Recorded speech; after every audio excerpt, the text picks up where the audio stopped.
Joining us now to review some of the headlines of today's newspapers from around the world is Arise News analyst Emmanuel Efene. Great Malabite. Good morning, Ruben. Thank God it's Friday. Yes, good morning, Rafa. Preparing for Sunday service. Good morning, Victoria. You are preparing for Sunday service.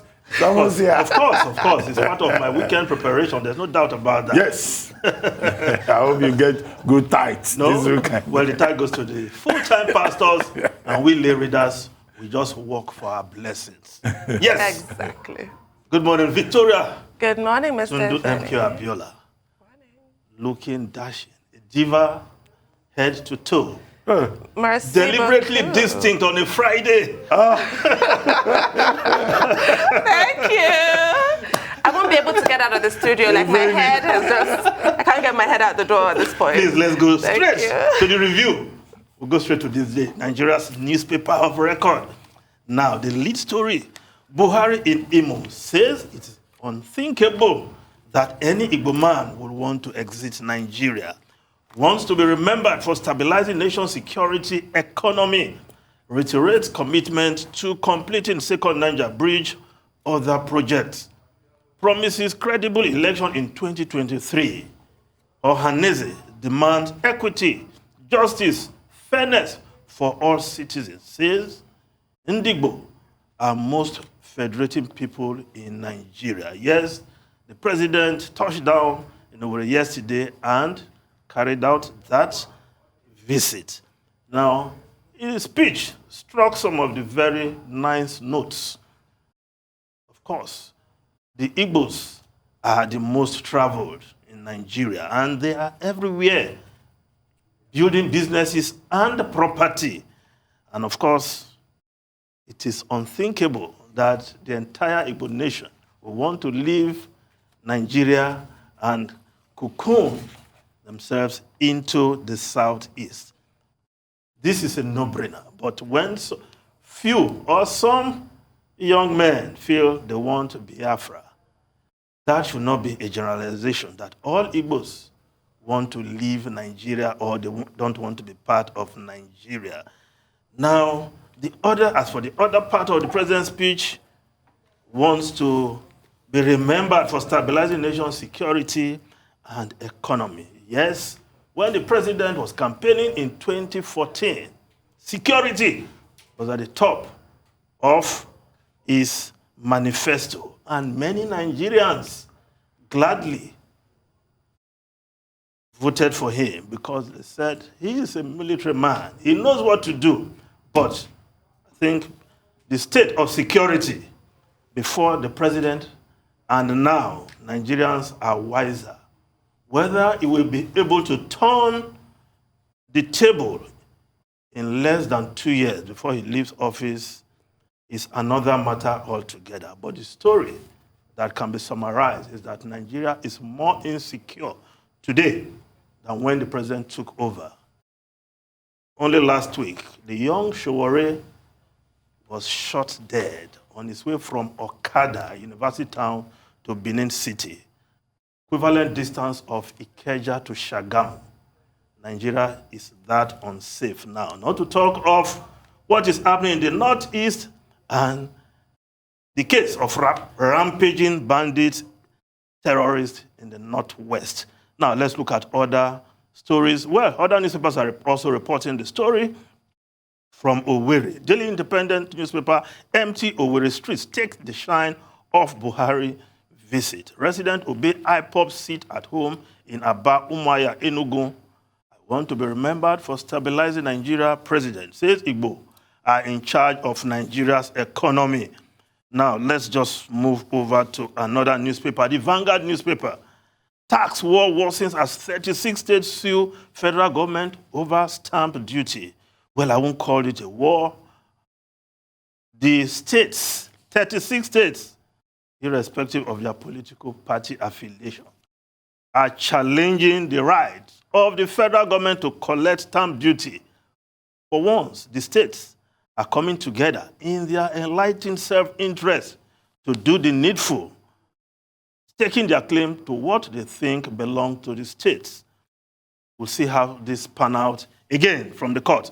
Now, the business Day newspaper, how NNPC manicured his books to extract 287 billion profit. Yes, Tundu, you know something about manicure and pedicure. If you are stepping out of your house, if you put some gloss over your lips, that does not mean the color of your lips have changed. Now, we all heard straight from the group executive director of NNPC.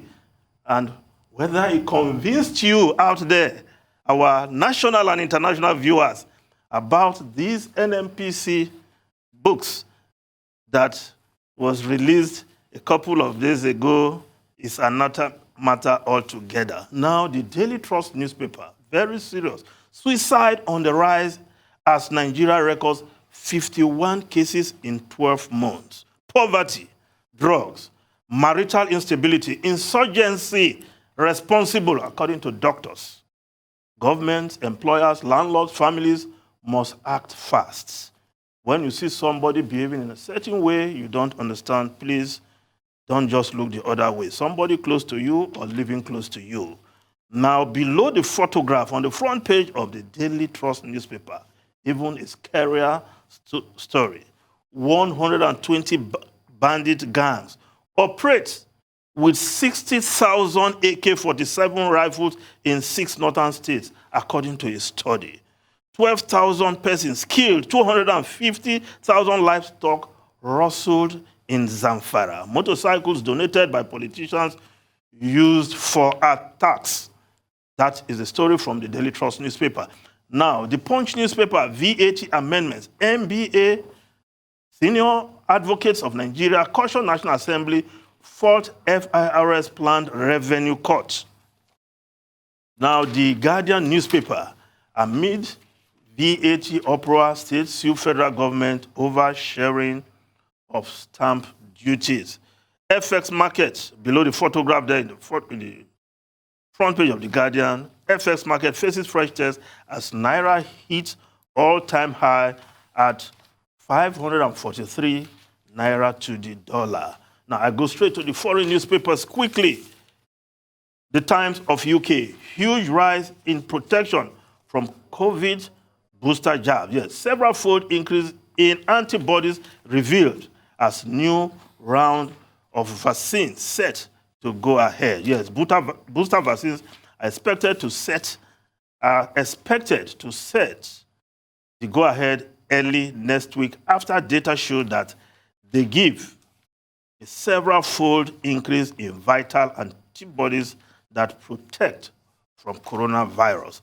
But the story above the photograph, the front page of the Times of London, Queen and her family are BLM supporter, Royal Insider claims. Yes, Black Lives Matter. They support the Black Lives Matter. And that is according to Sir Ken Olisa, the first Black Lord Lieutenant of London.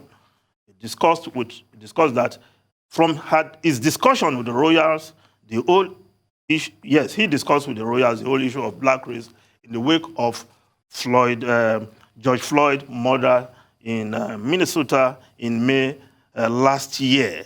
And he said that, indeed, the Royals are supporters of the Black Lives Movement. This is contrary to what the Duke and Duchess of Sussex stated in their interview with, what's her name again? Oprah Winfrey. Yes, Oprah Winfrey.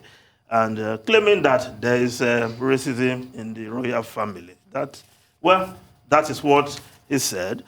Then the Washington Post newspaper, of course, Biden announces broad new vaccine mandate. Yes, the president coming out to wield the big stick. Will he succeed? Will there be challenge to his authority and directives? Ruben Rufai and the beautiful Tundu. So for me, Biden needs to fight back because Biden has been bruised badly. Because this administration and what happened in Afghanistan has bruised his credibility.